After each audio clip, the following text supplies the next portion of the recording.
So, Hare Krishna. So, we welcome you to the session 15 of Bhakti Pravesa program. This session is about the glories of Srimad Bhagavatham. So, Sarva Shastrabdhi Piyusha. This is the title of today's session. Yeah, this is from the work of Srila Sanatana Goswami in glorification of Srimad Bhagavatam. What is Sarva Shastrabdhi Piyusha? That is, if all the Shastras are compared to an ocean, yeah, Abdi means an ocean. So the nectar churned out of the ocean, Piyusha, yeah, that is Srimad Bhagavatam. So Srimad Bhagavatam holds a very, very special place in the whole gamut of Vedic literature. It is called the ripened fruit of Vedic wisdom. If all the Vedic literature is compared to Kalpataru, desire trees, then from those desire trees, if the fruit has come, and that too if it has ripened in its more mature and sweetest form, that ripened fruit is the Srimad Bhagavatam. Yes, today we are living in a world which is full of unrest. Recently, we have seen the war of Ukraine, and right now there are discussions about, Israel and Iran. Yeah. Even if you look in the past, the world has seen so many wars between Israel and, and even recently, there are some protests in the US colleges by some students who are wanting to stop the war in Palestine. And these students were arrested. So much of unrest that is going on in the world. If you go to the root of all these unrests, that one of the cause is misconstrued religion. It's misconstrued religion. Years back, even when the World War has broke out, or even before that, if you see the history of the world, there has always been tensions. There is the Jews are treated very badly. Yeah. There is tension between the Jews and the Arabs. Then there is tension between different sects of Islam, Islam and other communities. There's so many wars and intolerance and hostility amongst nations, each building their own nuclear power, at the cost of many other more important areas where they had to invest. Yeah. So this is the world we are living in today. So Srila Prabhupada writes in the very preface of Srimad Bhagavatam that the world is looking for one solution, which is one common religion to follow. And to all these ills of the modern world, all the sufferings of the world, Srimad Bhagavatam is the one short solution. Srimad Bhagavatam is a one short solution to bring about world peace. Can you imagine? So this world is like, there is so much of search for the ultimate source. From where is everything originating? So Bhagavatam is also called, it brings about something called spiritual communism. That is, it reminds us of the universal brotherhood, that we are all coming from one same origin. And Srimad Bhagavatam is a science that gets us in contact with this one common origin. Janmadhyasya yatha. This is the very first verse of Srimad Bhagavatam. Janmadhyasya yatha itara chatesh abhigyaswarat. Who is this one common source? Janmadhyasya. That is from whom everything has originated. Bhagavatam speaks about that common origin. Itara chatesh abhigyaswarat. So not only does Srimad Bhagavatam speak about this one source from which everything has originated, it also speaks about our relationship with that source. And not only does it speak about our relationship with that source, it also reminds us of our duty towards that source, fulfilling which, a person experiences the ultimate satiation of rasa, for which each and every one of us is hankering. So that is why Srimad Bhagavatam is a transcendental solution, not only to just all the ills of human society, but also for that mellows for which the heart is eternally hankering for. So there's this beautiful verse of Srimad Bhagavatam, which actually speaks about this glorious nature of Srimad Bhagavatam. I want we all to go through this verse and the purport that is given by Srila Prabhupada. It's full of nectar. Yeah.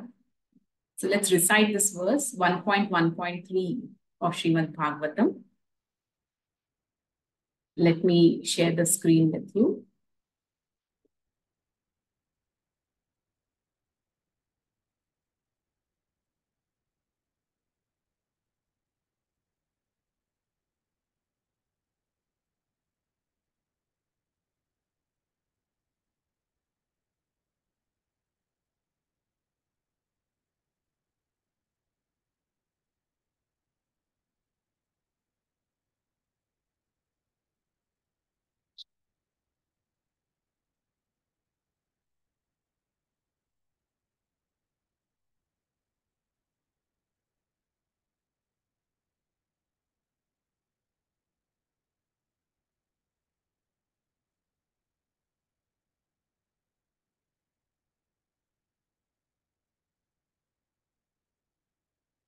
Yeah.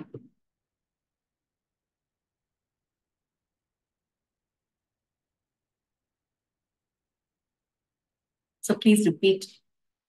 One of you can unmute yourself and repeat after me once I finish reading. Nigamakalpatarorgalitam phalam shukamughat amritadrava samyutam pibata bhagavatam rasamalayam muhuraho rasika bhuvibhavukaha. Somebody like to recite this? Please unmute and recite.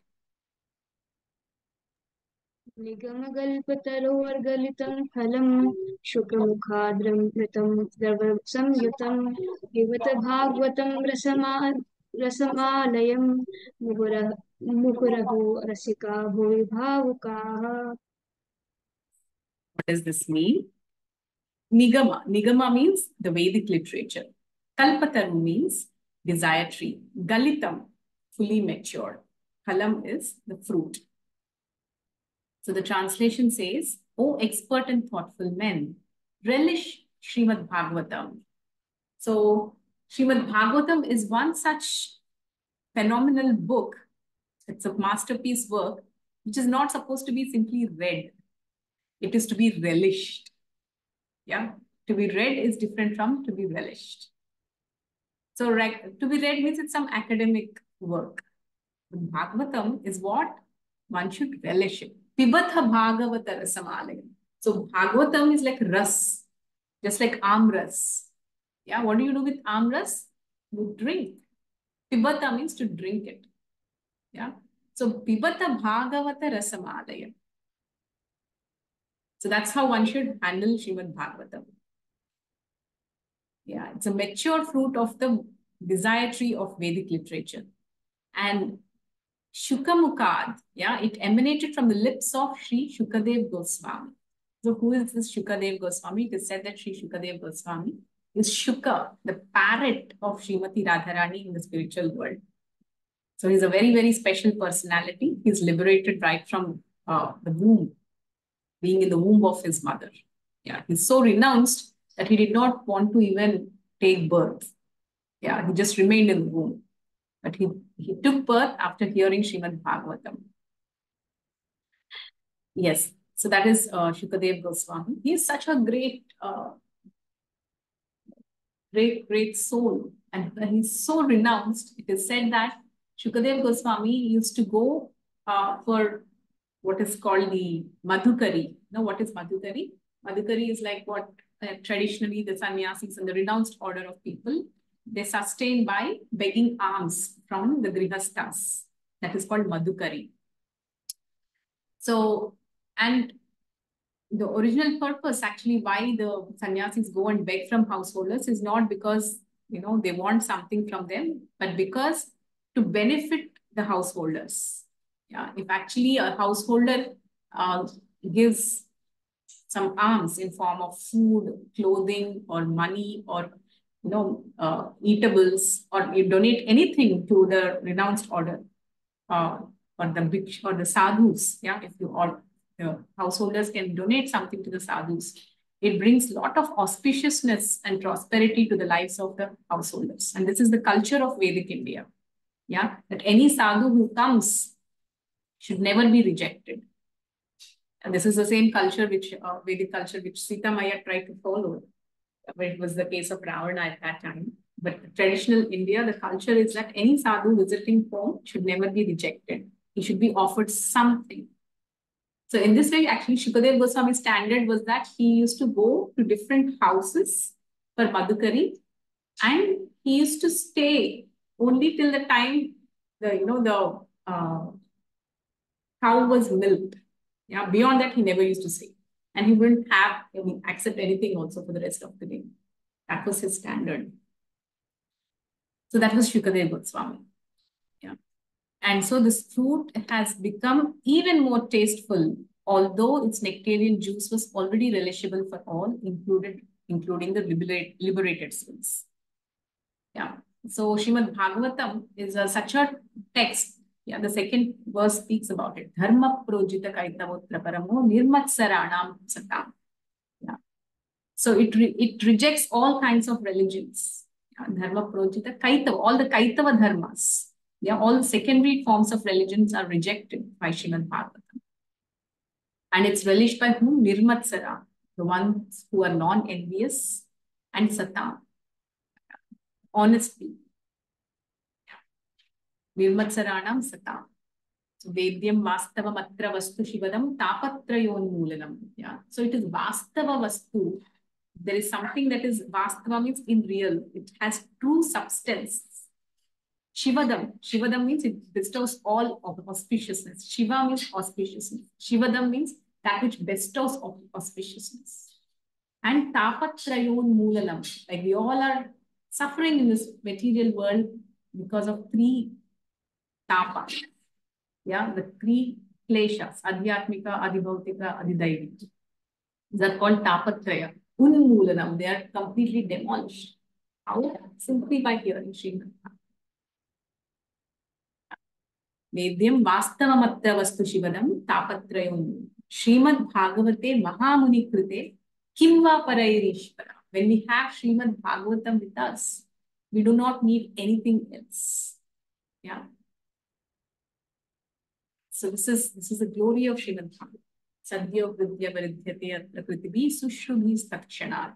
Yeah, it is potent to bestow all auspiciousness and all perfections. Takshanat. Yeah, immediately. This is the potency of Srimad Bhagavatam. Srimad Bhagavatam is so potent that, actually there are so many scriptures which glorify what is the effect of Srimad Bhagavatam. Just reading Srimad Bhagavatam is equivalent to performing many Ashwamedha Yajnas, and it's equivalent to so many things. I don't want to discuss about it because we may become fruitive hearing, but very, very powerful. Srimad Bhagavatam is. So, but it has to be accessed with the right mood and with the right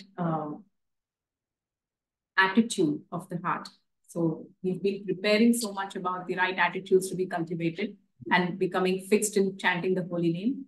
And Srimad Bhagavatam is one which gives the juice, yeah, the taste for devotion, the taste for bhakti. And once a person relishes Bhagavatam, they cannot go anywhere. Yeah, you're like, you become an addict. Yes, that's the beauty of Srimad Bhagavatam. So we will just read these purports, which are so beautifully written by Srila Prabhupada.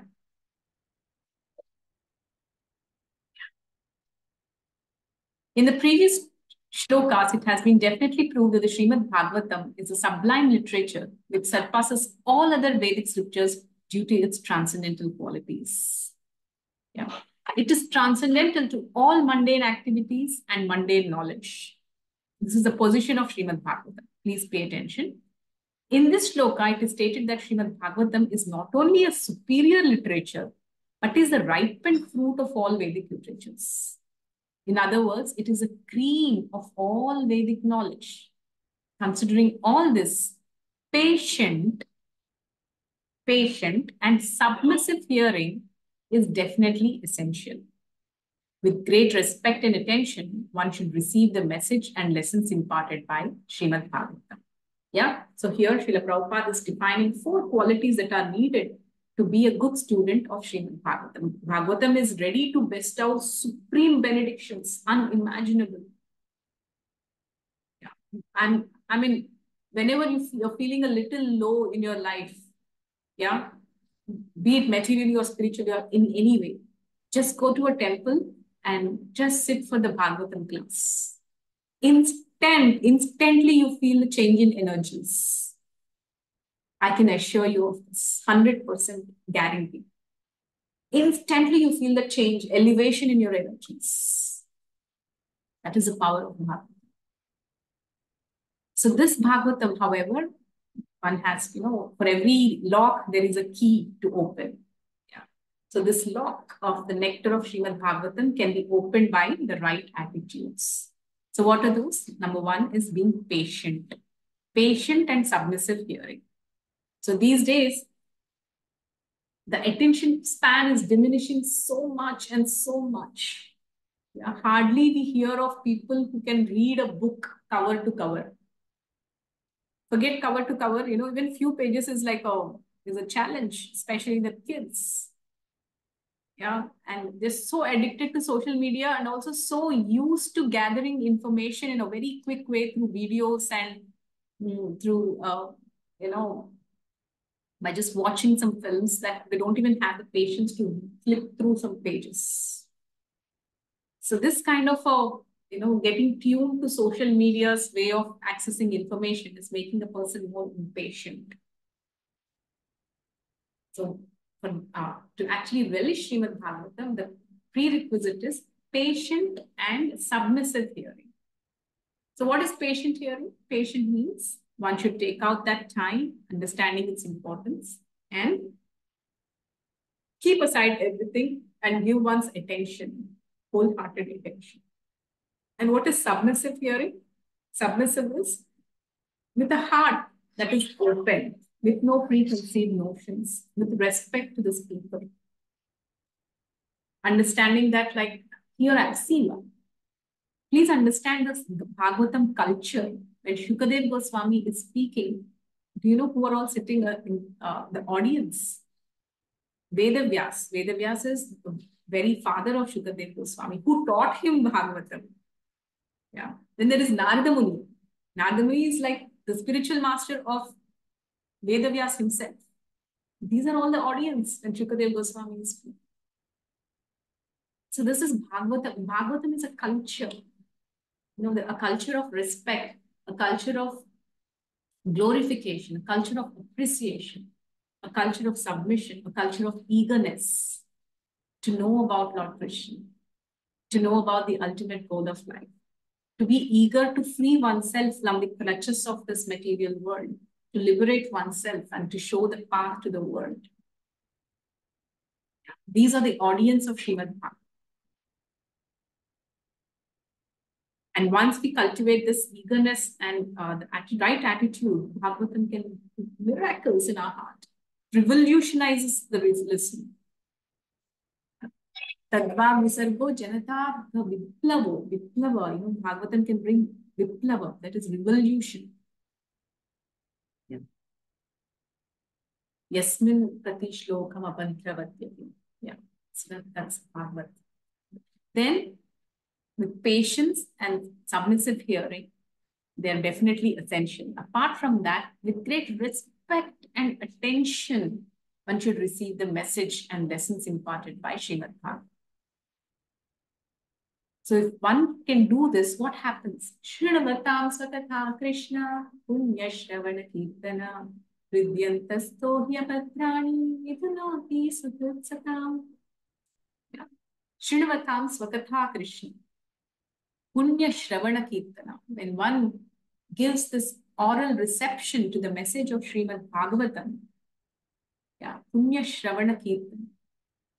Hrityantastohi abhadrani. What are abhadranis? All the inauspiciousness, dirt that is accumulated in our heart since births and birth after births.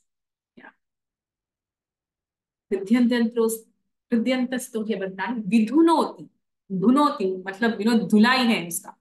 It just washes away all that abhadranis that we have accumulated since many years. Nashtapraya svabhadreshu nityam bhagavata sevaya. Bhagavati uttama shloke bhakti bhavati naishti. So nashtapraya svabhadreshu. All the abhadranis again, they are vanquished. How? By nityam bhagavata sevaya. By regularly hearing. See, Bhagavatam is something that has to be regularly heard on a daily. That's why we are coming up with this Nityam Bhagavata Sevaya. After 2 weeks or so, there will be a very grand inauguration to this program. We are all having our morning program from 5:30 to 6:30 a.m. So every day we are going to have a Bhagavatam session from 6:30 to 7. And every Saturday there will be a special guest speaker. And Monday will all the enthusiastic students who are regularly and sincerely attending, you will be speaking on every Monday. So this is the Nityam Bhagavata Sevaya program we're going to start shortly. So that will be like every day we're going to have one verse of Bhagavad. So Nashtapraya Svabhadreshu Nityam Bhagavata Sevaya Bhagavatyuttama Shloke Bhakti Bhavati Naishti. So this is what Srimad Bhagavatam is, ready to bestow upon every enthusiastic and eager listener who approaches it with the attitude of patience, submission, respect, and attention. Yeah. So the Vedas are compared to the desire tree because they contain all things noble to man. They deal with the mundane necessities as well as spiritual realization. Okay, but then above and beyond, please see this. Above and beyond all this are specific directions for spiritual realization. Regulative knowledge involves a gradual raising of the living entity to the spiritual platform. Highest spiritual realization is knowledge. The personality of Godhead is the reservoir of all spiritual tastes or rasas. So I would like to mention something else in this context. So it is, So there is something called God. So we all have heard of God. What is the difference between God and absolute truth? Can anybody explain? What's the difference between God and absolute truth? Mataji, absolute? Truth. Absolute truth. Truth. Param Satyam. God is also sometimes referred to as the absolute truth.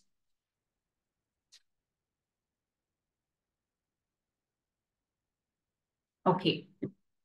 So God is the understanding about the controlling nature of the Supreme Personality. So God is the supreme controller of this entire creation. But absolute truth is the supreme origin of, like, he's the summum bonum. That's the complete understanding of God is the absolute truth. That is what is Param Satyam. That is what Srimad Bhagavatam speaks about. God as the origin of everything, the ultimate owner, proprietor, controller, maintainer of all living entities. And he is a reservoir of all the rasas. Akhila Rasamrita Murti. And he is all in all, the sum and substance of this entire creation. So that understanding is the absolute truth. So Srimad Bhagavatam hits the target of this absolute truth, not just God. God is just one aspect of the absolute truth. So absolute truth is a complete manifestation or complete understanding of the philosophy of God. So when we're talking about, the rasa, again, coming back to the concept of rasa, Pibata Bhagavata Rasamalayam, So every living entity, please pay attention. Beginning from Brahma, the firstborn living being within this material world, down to the insignificant ant, desires to relish some sort of taste derived from sense perceptions. See, that is the very nature of his Atma. Anandamayo Bhyasat. We all are, even in the last session, I was discussing about this. Every living entity wants to experience unlimited pleasure. That is in our very nature. That very nature is called, a longing for a rasa. Whether we want in a relationship with the parents, or in a relationship with friends, or relationship with a spouse, or relationship with a lover, or a relationship with a child. What we are trying to experience in all these relationships is called rasa. Right? That is what is called mellow. It has no English equivalent word. It is just called rasa. If we are feeling very dejected in this life, it is because some rasa is frustrated there.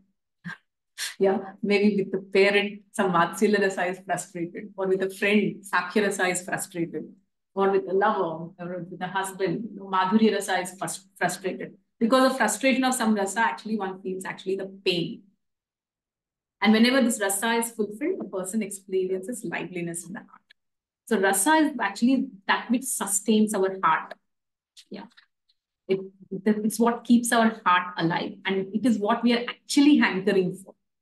Even though we might be seeing it as being, coming from a person. But that person is simply an instrument for us to experience that rasa. What we are actually looking for is that rasa. Okay, so if you understand this, now let's get deeper into this. These sensual pleasures are technically called rasas. Such rasas are of different varieties. First, let us know what is the classification of these rasas. In the revealed scriptures, the following 12 varieties of rasas are enumerated. Anybody who's into Natya Shastra will be able to understand what I'm saying. They might be already familiar with this. Others can also identify with this. So what are these 12 varieties of rasa? Raudra, Adbhuta, Shringara, Hasya, Veera, Daya, Dasya, Sakhya, Bhayankara, Bhibatsa, Shanta, and Vatsalya. So these are the 12 different types of rasas. Okay, and sum total of all these rasas is called love. Love means it's a mixture of all these rasas. So Prabhupada writes that primarily such signs of love are manifested in adoration, service, friendship, parental affection, and conjugal love. These are the 5 rasas which are primary rasas.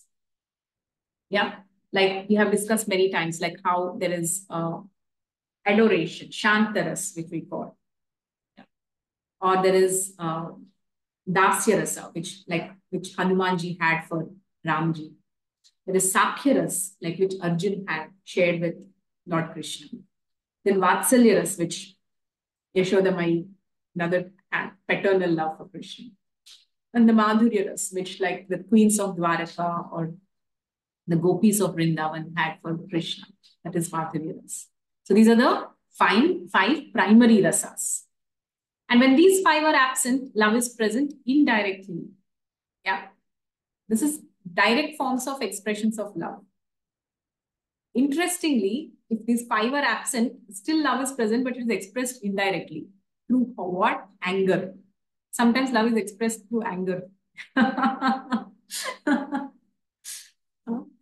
That is only a person who has understood that person will understand why this person is angry.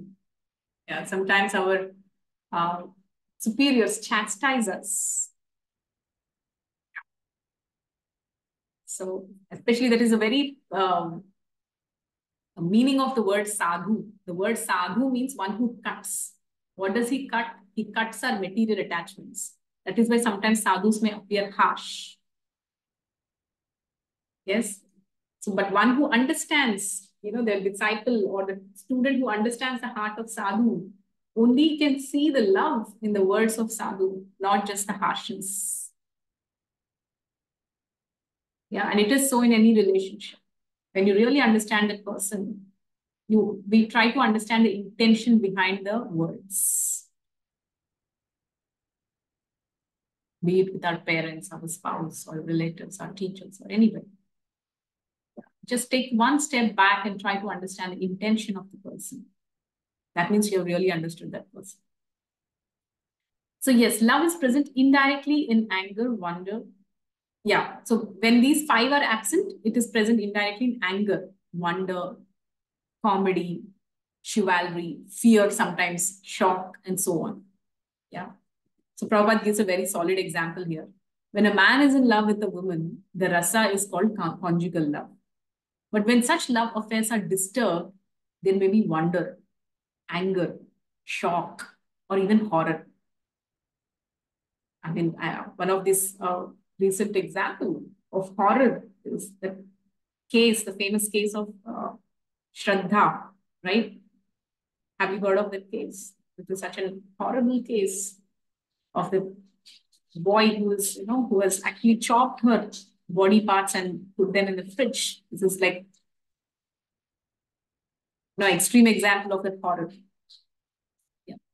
So sometimes love affairs between two persons culminate in ghastly murder scenes. This is one such example. Such rasas are displayed between man and between animal and animal. There is no possibility of an exchange of rasa between man and animal, or man or any other species within the material. So these rasas are originally exchanged between the spiritual living being and the spiritual whole. So this is the classical information. Yeah. The rasas were what? All these rasas were originally exchanged between the spiritual living being, that is each and every one of us in our original true nature, and the spiritual whole, the Supreme Personality of God. And the spiritual exchange or rasa is fully exhibited in spiritual existence between living beings and the Supreme Lord. In the light of this information, let us try to understand why we experience incompleteness in our relationships.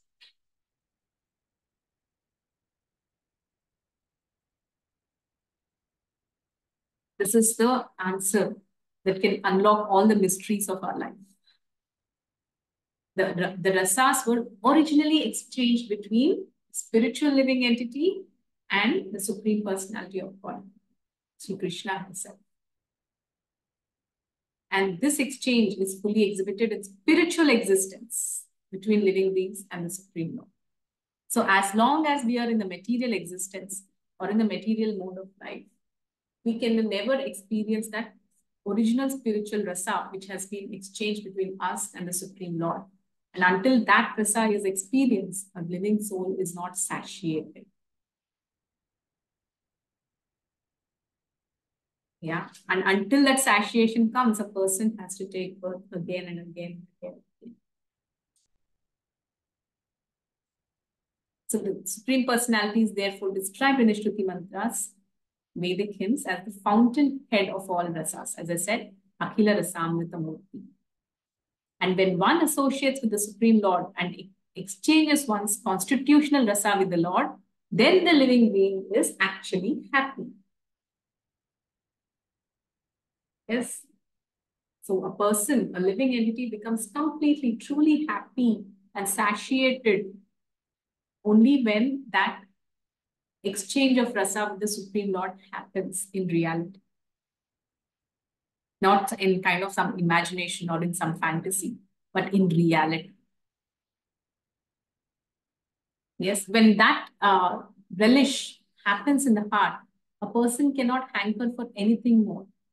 See, in the pastime of Murari Gupta, yeah, in the Chaitanya Charitamrita, there is pastime of Murari Gupta and Chaitanya Mahaprabhu. Murari Gupta is originally Lord Hanuman himself.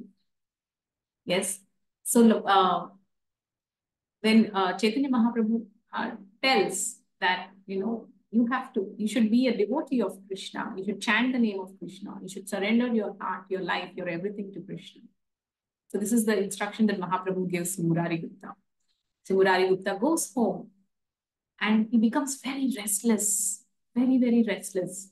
And he spends an absolute sleepless night. And the next morning he goes to Chaitanya Mahaprabhu and says that I just came to inform you that I want to give up my life. You know why I want to give up my life? Because I have nowhere to go. If that is, you have told me to, dedicate my life to the names of Krishna, but my Aradhya Dev, my Ishta, my Prana Dev, is Lord Ram. Yeah. So if I cannot stop thinking of him even for one moment. So, so if I stop doing that, I would rather die. But if I continue to do that, I'm disobeying your instruction. So that is equivalent to death to me. So in either ways, I have no way out but to give up my life. That is why I've come to admit and submit to you that I want to give up my life, and I just came to seek your permission for that. So this is what Murari Gupta comes and tells Chaitanya Mahaprabhu. So Chaitanya Mahaprabhu becomes very pleased and he says, Murari Gupta, you are the very same Hanuman who is the beloved servant of Ram. And I know your heart, and I was just testing your devotion. Yes. So this is what is that, what a rasa makes a person feel. Once the person is established, the devotee is established in that rasa, they cannot exchange it with anything else in this world.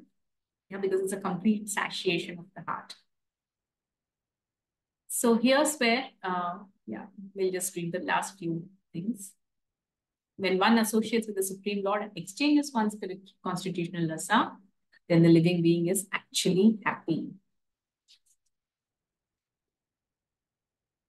Yeah, so in the liberated condition only, this primary rasa is experienced in full. Yeah, when a person is in conditioned state, material state, a person cannot experience this rasa.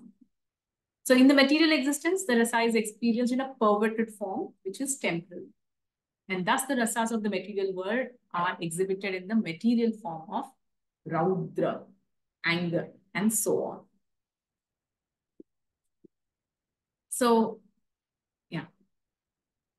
So what do intelligent people do? The learned scholar seeks to relish the real rasa in the spiritual form. Here's where using intelligence comes. A person who's intelligent, what is a sign of intelligence? A person can discern. They can actually understand what is real, what is false. This is also stated in the Bhagavad Gita. Yeah, one in mode of goodness is able to discern between what is right, what is wrong, what is temporary, what is permanent. Yeah, what is real, what is illusion. Sign of intelligence is this discernment. So what does a real learned scholar do? He seeks to relish the real rasa. Because why does a learned scholar seek to relish the real rasa and not the rasa of the material world? Anybody can answer this? Why does an intelligent person relish the real rasa in the spiritual form and not the mundane rasas? Because that is much more enjoyable than material result, and that is permanent, like doesn't finish. Okay, yes, that is real enjoyment. Yes, actually, very wonderful answer, Riddhi. It is, we all say that, the saints are all people who have just renounced everything. They lead, they don't enjoy at all. They don't take pleasure in anything that we take pleasure. Sometimes we even pity them. Array, these people don't have it. But the real fact is, the saints and the sages, they're connoisseurs of pleasure. That means they're not satisfied with small things which what we are satisfied with. They want like top class pleasures, for which the small things, they automatically just forsake. It's not a big deal for them. For example, I'll tell you, the kids play with small toys, right?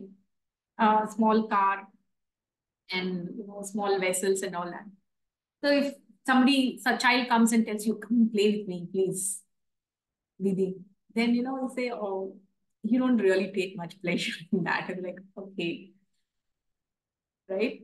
It doesn't fulfill you much, or it doesn't give that kick or thrill. Exactly like that are the sadhus and sages. For them, what we are running around, like money, position, fun, thrill, adventure, yay, and all is what we run after. Wine, women, music, dance of this material world. That's exactly like that. We're deriving so much fun out of this. Like, why don't you enjoy this? They're like, okay, what's there in this? Just like how we treat toy car, they treat the real cars, like Ferraris and all that. So sages and saints who have had this taste of spiritual pleasure, for them, the mundane pleasures they just pale away in insignificance. Yeah, why? Because they have had the higher taste. So, yeah, so that is why the learned scholar seeks to relish the real rasa in the spiritual. Because once one has tasted that rasa, all the things that we are struggling so hard now, even as sadhakas, we struggle so much to develop a taste for spiritual life, to get strength to say no to those things which are not favorable for spiritual life. It's a struggle to be happy and balanced in spiritual life, right? All these struggles come to end with one short solution, that is developing taste for bhakti. So when do one develop taste for bhakti? When one experiences the rasa. Bhakti rasa aswadan. Yeah, so that is why Bhagavatam is not supposed to be read. It is supposed to be relished, aswadan.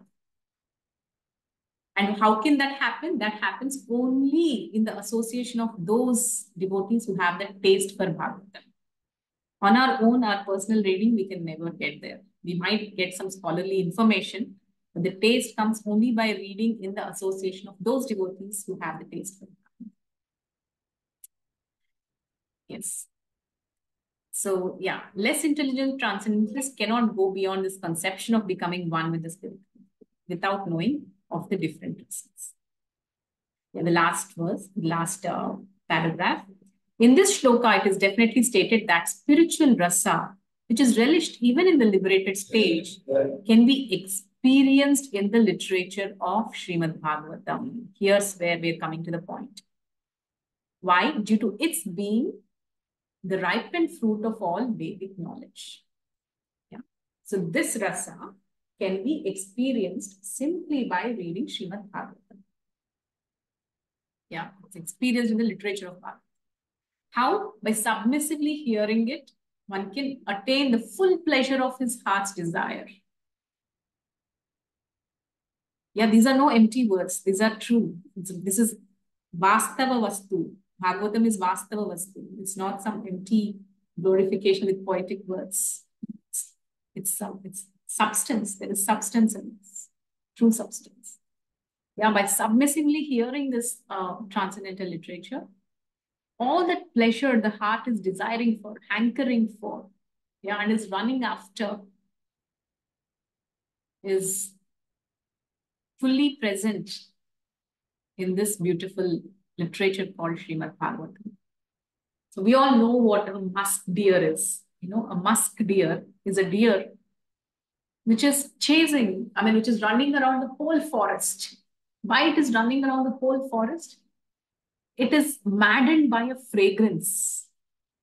Yeah, a musk fragrance. That's why, if you have some perfumes, one of the perfumes flavor is musk. So it is coming from musk deer. So this deer is, it is smelling something very fragrant, and it is so maddened by this fragrance. And it is searching from where this fragrance is coming, searching all through the forest, all smelling all the different flowers, fruits, barks, leaves, twigs, everything. But it's not finding it anywhere.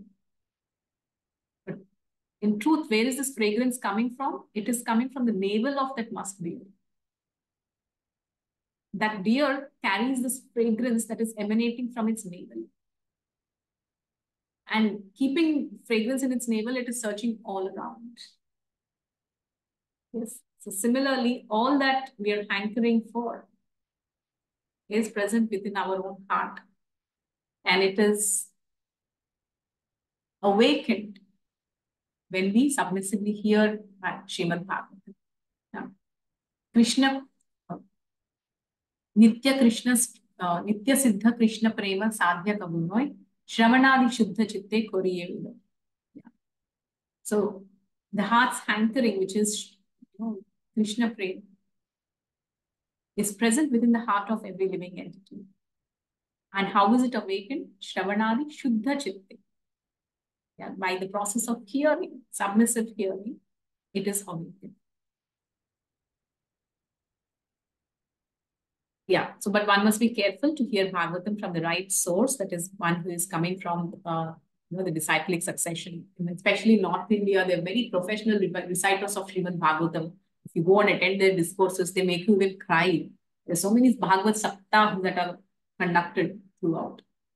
But we see that they may be great speakers, eloquent speakers of Bhagavatam, but after the Bhagavatam is over, they pack everything, they go behind the stage and they start smoking ganja. So these are called the professional reciters.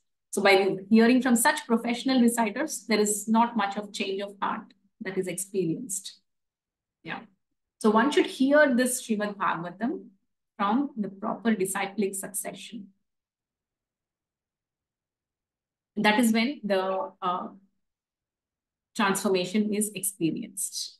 Yeah. So that is how we are, Shuka Mukha became, the Srimad Bhagavatam has emanated from Shuka Mukha, from Sukadev Goswami, it has come. Yeah. And he's compared to a parrot, not because parrot is something which will repeat what is being said. Parrot because a fruit that is tasted by parrot tastes much sweeter.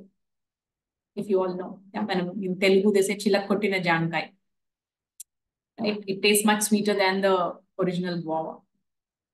Yeah, so similarly, Bhagavatam as such is very relishable, but since it came out from the lips of Shukadev Goswami, it is all the more relishable. That is why all the great sages have assembled to hear from Shukadev Goswami.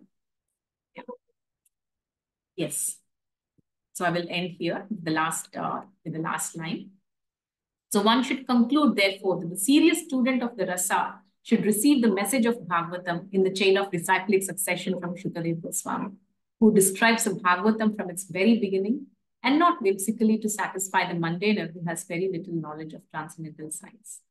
Srimad Bhagavatam is so carefully presented that a sincere and serious person can at once enjoy the ripened fruit of Vedic knowledge simply by drinking the nectarian juice through the mouth of Shukadev Goswami or his bona fide representative. So this is a process of accessing Srimad Bhagavatam, that is by giving oral reception with four attitudes. Yeah, what are the four attitudes which I have spoken about, which Prabhupada is stating in the purport? Patience. Patience. After patience? Submissive hearing.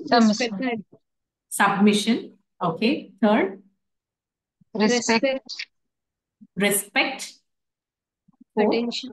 Excellent. These are the four attitudes required to hear, to be a good student of Bhagavatam. One should be patient, hear submissively, with respect to the speaker and also to one another. Yeah, Bhagavatam is best learned in association.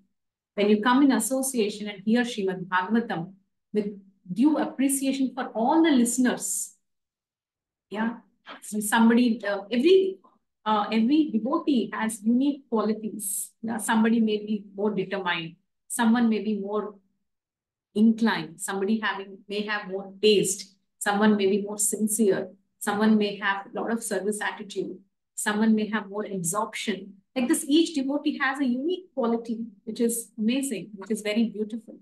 So when we come together in association by appreciating one another, by respecting each other, and by having the respect towards the speaker, Bhagavatam is best relished. in such association, not alone. When this is also spoken in a verse by Parikshit Maharaj himself when he was glorifying Srimad Bhagavatam. So when we cultivate these attitudes, Bhagavatam becomes accessible to us. And then we spoke about how Krishna is Akila Rasamritam.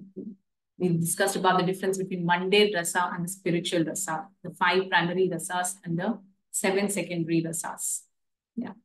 And this rasa is an eternal principle, and it is exchanged in its true sense between the living entity and the Supreme Lord.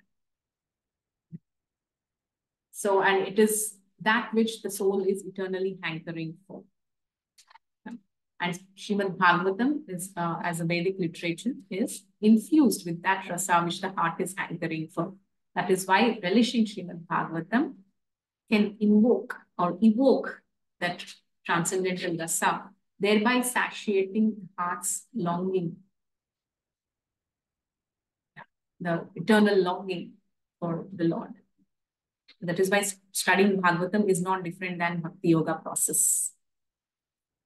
And so what is needed? The right attitude and also hearing from the right speaker. Who's the right speaker? Who's coming in the right chain of disciplic succession. Who's not reciting this for some mundane purposes, but for the purpose of simply glorifying the Supreme Lord. So when we are doing Bhagavatam study, we will go through what are the qualifications of the speaker.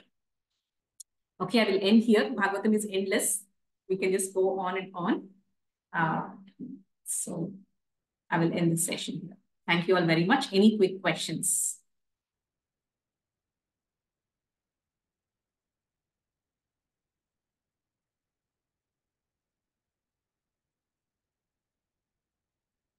Any questions?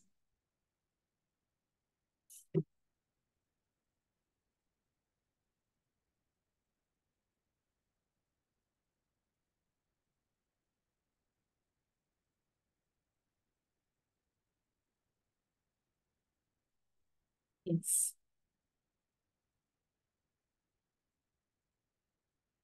How to develop the right attitude? Yes. Okay, so these are the genuine questions that are to be asked by every sincere student. So first thing to understand, what are the right attitudes? That is, we have learned today. The patience. Yeah. Patience and submission. So let's see how we can develop patience. Yeah, how can we develop patience? So some effort that we put from our side can actually build the right attitude in our heart. So, there are 2 things. One is being to show up and to have an attitude of sacrifice. That is, that is a expression of submission. How do we express that we are submitting to somebody? One, as I said, show up. Show up means be present and through attendance. Yeah, that's why, regular attendance, Prabhupada writes that regular attendance for the Bhagavatam classes will actually reduce the material contamination of one's heart. Regular attendance. So that is what is sign of submission. Sign of submission is regularity. To show up, actually. And to show up regularly requires a bit of sacrifice sometimes from our side. Like, for example, we just day before yesterday, I'm doing my Bhakti Vaibhava class. I'm going to my, Bhakti Vaibhava is which comes after Bhakti Shastri. So my Bhakti Vaibhava class timing clashed with my official timings of my work hours. So, I couldn't resist Bhagavatam class. I canceled my class, and that would mean some repercussions. But still, I was ready to bear that, but I didn't want to miss the class. Yes. So it takes a bit of sacrifice from our side. So that is how we show our submission. Yeah. So submission is what? To show up. And second is to be ready to sacrifice. Yeah, so show up means regular attendance. Then say first quality is patience. How do we develop patience? So patience comes when we have faith. Yeah, when we have the faith in the process, patience automatically comes. Patience means to be eager even when we do not find the result. That is patience. So patience is maintaining faith even if things are happening against our expectations. That is patience. So patience is like one of the qualities of surrender. So first is anukulyasya sankalpa pratikulyasya bhajanam rakshayati iti vishwasam. So to accept things that are favorable for devotion, to reject things with determination, and rakshayati iti vishwasam, to have the deep faith that Krishna will definitely protect me. And fourth is to wait patiently for that protection to come. Patience is a sign of faith. How do we know somebody has faith? It shows up in their patience.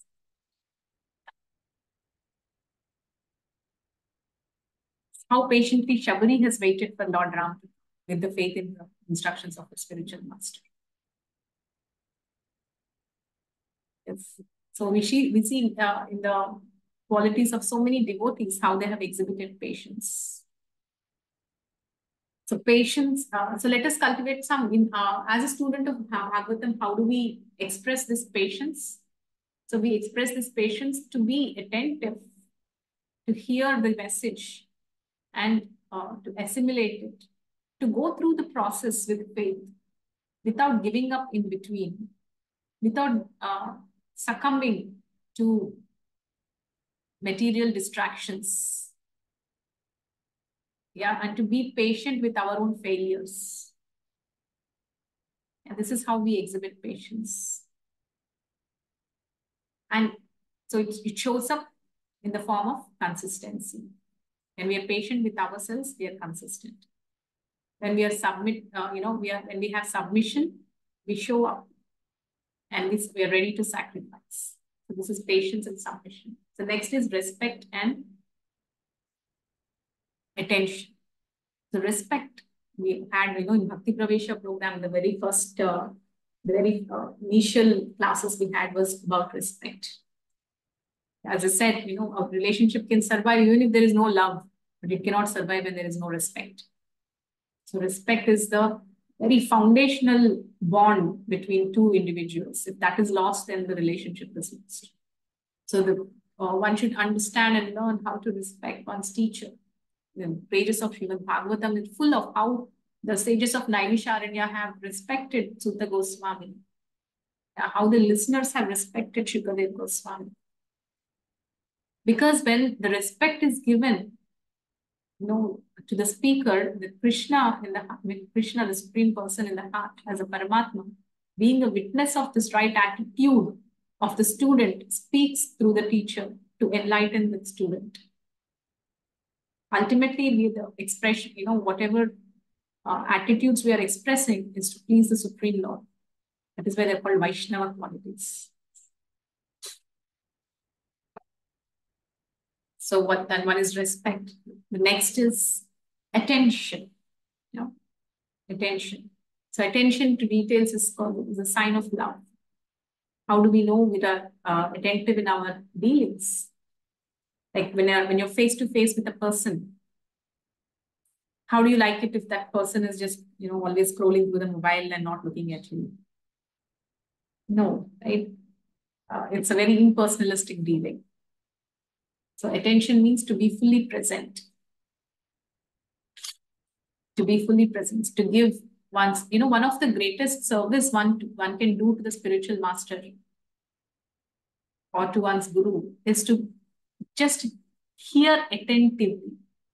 Hearing attentively is not something ordinary. It's not just sitting and just hearing. We are offering our, focus, our entire consciousness into what that person is speaking and assimilating it through our ears.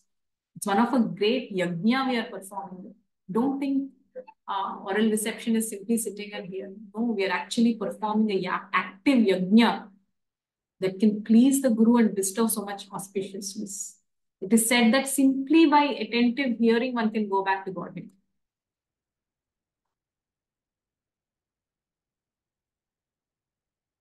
Yeah. So this attention is another very important quality to be a good student of Bhagavatam. Yeah, so that attention can also be expressed by turning on your videos, because it helps me have a personal feeling, because ours is a personal movement, not an impersonal movement. When I see your faces, I feel that I'm speaking to a person and not to a screen. Yes. So, so that's one request I have from all of you, that please do turn on your video cameras. I feel more inspired to speak whatever I have learned from my teachers. Okay, so these are the 4 qualities, and I hope this helps. Whatever details I have given helps you in cultivating them. Yes. Is that okay, Meghna? Hari Bol, so sweet. Meghna is a very sweet girl. Thank you. Okay, so we will meet in the next session. I'll just stop recording.